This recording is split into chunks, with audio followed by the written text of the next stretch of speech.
Un mot? Renaissance. Je dirais que je respire. C'est une renaissance. C'est la renaissance. C'est le bonheur de revivre. C'est une nouvelle naissance. C'est un grand espoir, c'est une grande réussite. Miracle. Moi, je dirais que c'est magique. Renaissance.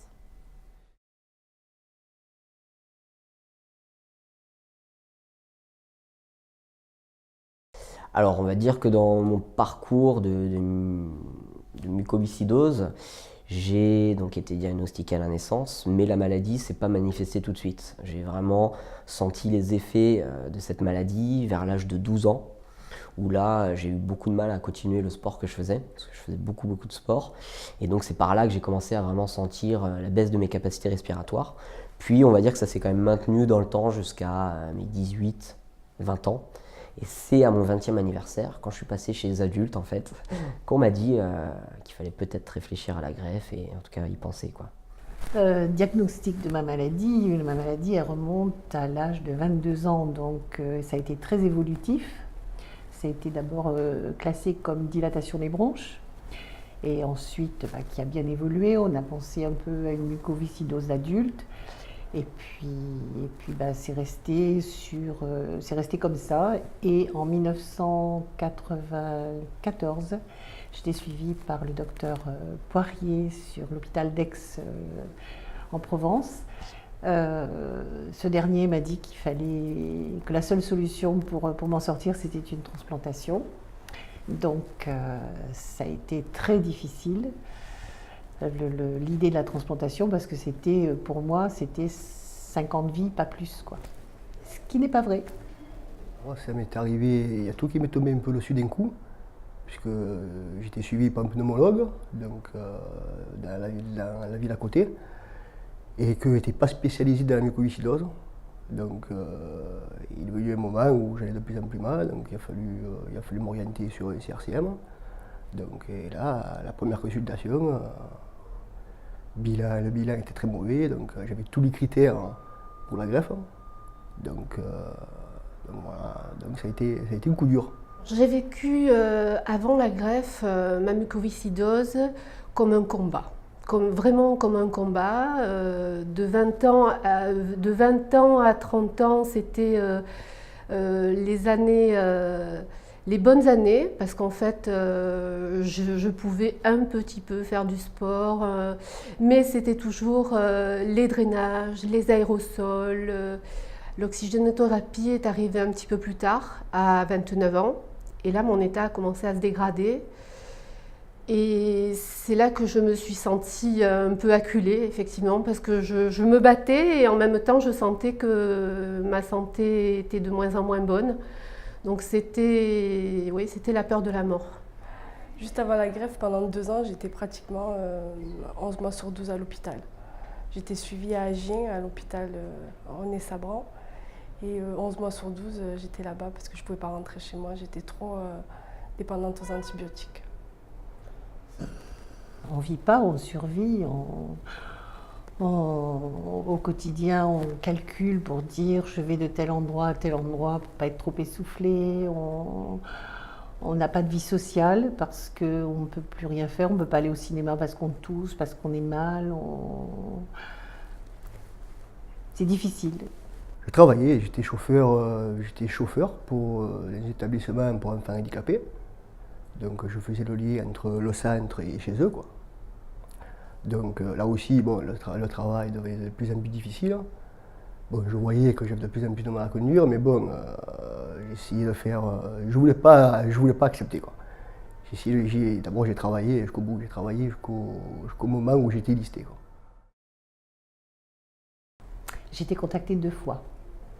Donc je me rappelle très bien, la première fois, j'ai appelé les ambulanciers qui m'ont descendu sur l'hôpital de Sainte-Marguerite. Et puis là, on m'a préparée. J'étais un petit peu, oui, même anxieuse. Et puis ça s'est pas fait parce que le greffon n'était pas bon. Le jour de l'appel, ça a été Ça a été une panique complète.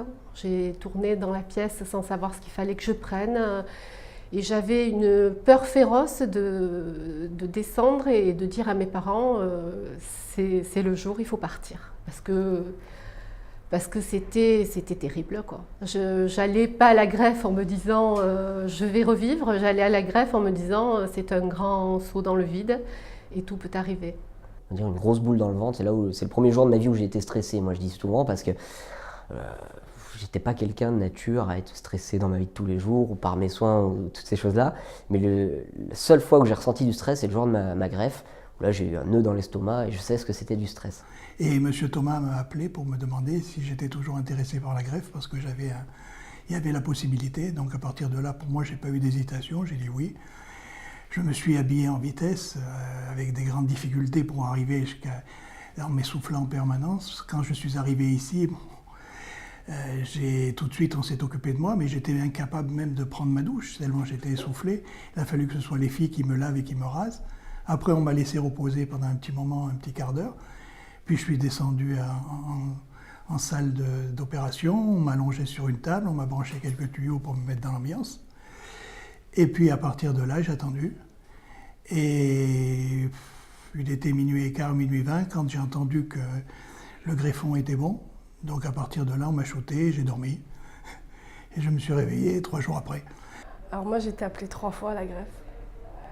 Et 2 fois, ça s'est pas fait. Et donc la 3e, on va dire que j'étais habituée. Mais c'est surtout la 2e fois, ça a été beaucoup plus dur. Et c'est cette fois-là parce que je suis quand même allée jusqu'au bloc, donc pour moi c'était sûr. Et ce que j'ai ressenti, tous les sentiments à la fois, tristesse, joie, colère, enfin j'avais tout. Enfin, je savais que j'allais me faire greffer, mais c'était tellement énorme que je ne pouvais même pas penser en fait. Limite, je suis partie à l'hôpital, j'étais sur respirateur artificiel et sous oxygène. Et je suis partie pour aller dans la voiture et j'avais tout enlevé, l'oxygène, le respirateur, comme ça y est, si c'était fait. Enfin, j'avais aucune raison en fait. Moi, j'ai appelé toute ma famille en fait. Je les ai tous mis au courant.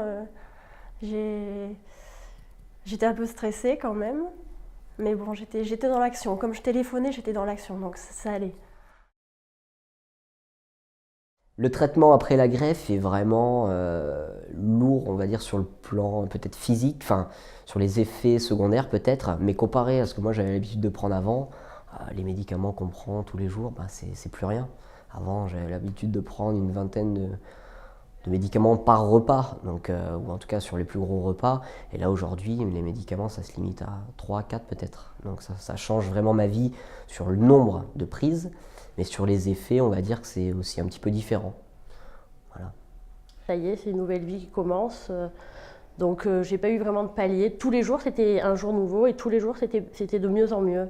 Et c'est encore de mieux en mieux aujourd'hui. Donc, même s'il y a des moments où on va moins bien que d'autres, enfin non, c'était trop bien tous les jours. Alors la charge la plus importante, c'est peut-être le fait que je sois devenue diabétique. Donc ça, c'est quand même un peu plus contraignant que le reste, puisque bon, il faut vérifier, etc. Je ne peux pas manger à toute heure de la journée.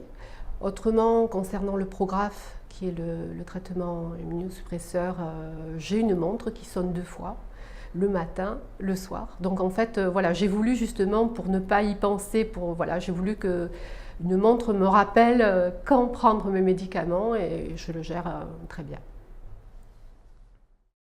Je suis sortie au bout d'1 mois et donc tous les jours j'ai suivi, j'ai fait de la gym tous les jours, j'ai fait de la déclive tous les jours, j'ai commencé à aller marcher, à revivre, à rentrer dans les magasins, à faire mon ménage, à prendre un quotidien tout à fait normal. Et puis je m'étais fixé comme objectif de reprendre le travail au bout de 6 mois, ce que j'ai fait. J'ai repris le travail 4 mois après la greffe.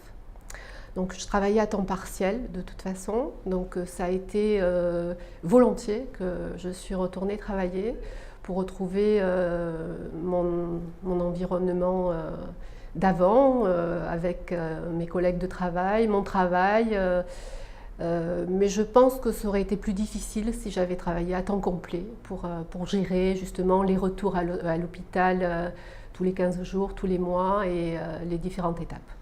J'ai changé complètement, pas de domaine, mais de façon de travailler, puisqu'avant j'étais donc salarié dans une banque, donc dans un bureau, etc. Donc statut assis, on va dire, assez reposant.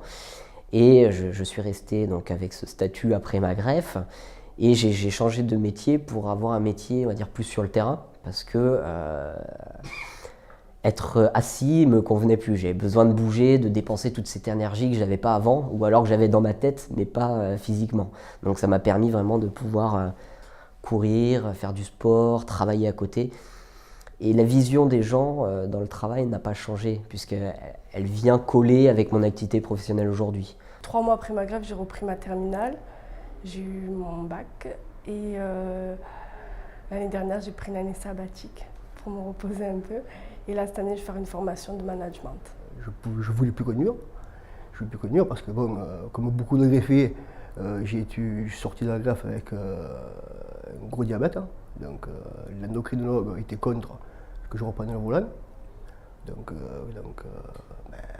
il a fallu qu'il me reclasse. Donc, au début, ça a été un peu dur parce qu'il ne voulait pas forcément me donner un emploi que je voulais.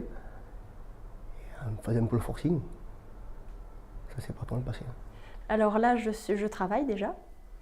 Donc je travaille à la SNCF en tant qu'agent d'accueil à Montparnasse, à Paris. Donc je suis dans la vie active. Et bon, c'est vrai que je marche, je cours, je profite de la vie. C'est merveilleux, quoi. Ça n'a rien à voir avec avant, hein, quand j'attendais la greffe. Juste après la greffe, j'avais mon bac et donc juste après la greffe, j'ai été à la fac. Et donc j'ai commencé des études de biologie cellulaire, moléculaire. Et en fait, j'ai continué jusqu'à avoir un doctorat. Et à partir de mon doctorat, j'ai travaillé sur la mucoviscidose. Donc je suis chercheur sur la mucoviscidose. Voilà. La greffe n'est pas derrière moi forcément, puisque je la vis au quotidien. Moi, ça, c'est un cadeau qu'on m'a fait. Donc tous les matins quand je me lève, j'ai cette chance de respirer normalement. Donc tous les jours, je sais que je suis greffé, quoi. Malade, non. Je vais reprendre l'expression de nos médecins qui disent que vous êtes un malade qui va bien. Donc, moi, je pense que je suis... Non, je ne suis pas malade, mais je fais très attention. Malade, oui, toujours, parce qu'on est toujours atteint de mucoviscidose, hein, on a toujours des problèmes disons, gastriques. Côté pulmonaire, pour le moment, tout va bien. On est en sursis parce que, bon, pour ma part, ça fait 20 mois que je suis greffé, donc je ne suis pas à l'abri d'un rejet. Donc, oui, pour le moment, je me sens toujours en sursis, oui. Ah, le super bonus, je l'ai quand même. Parce que toute ma vie, là, c'est du bonus pour moi, de toute façon. Après la greffe, c'est du bonus. Je me sens malade, non, je me sens pas malade. Je me sens bien. Et ouais, je sais qu'il faut que je me surveille quand même, que je prenne soin de moi, que je sois suivie, mais tout va bien.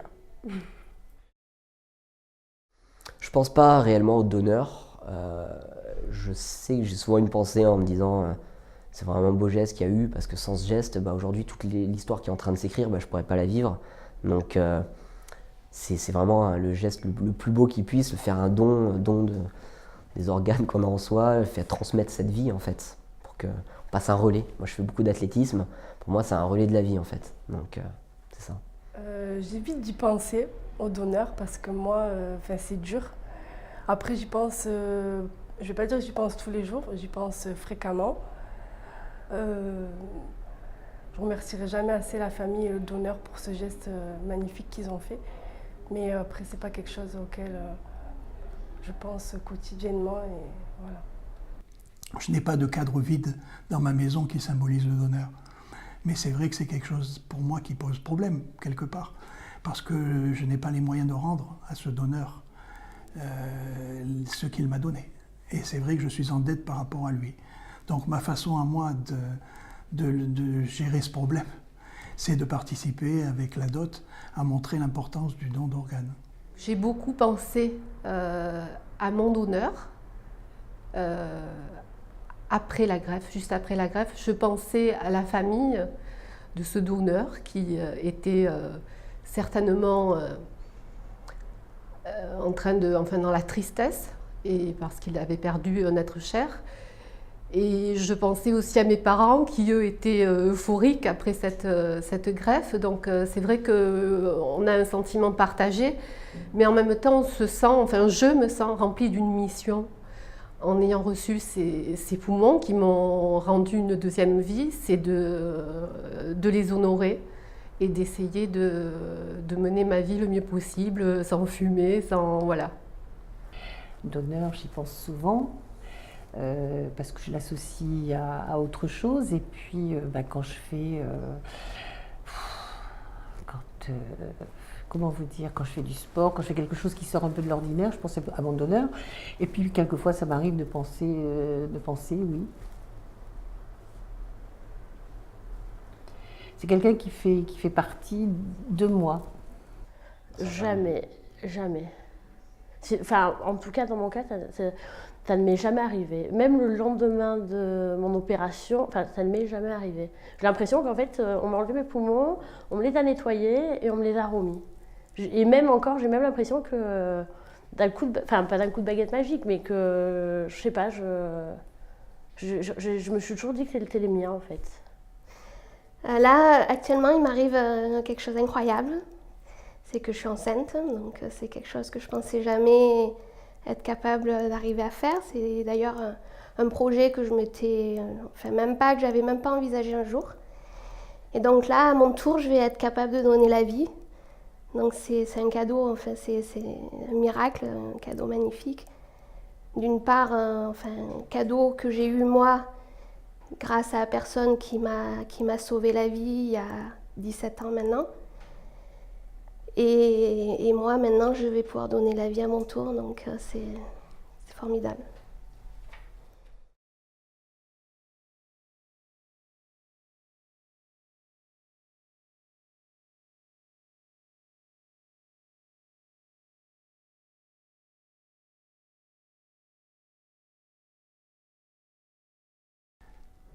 C'est difficile de convaincre des gens qui n'ont pas envie d'être convaincus.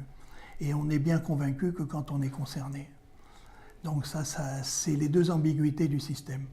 Maintenant, beaucoup de jeunes sont quand même beaucoup plus altruistes que ne sont des gens plus âgés.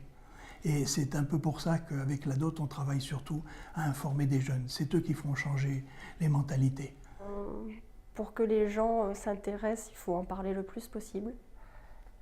Par la télévision, tous les médias qui se sentent concernés, qui se prononcent aussi pour ou contre le don d'organes.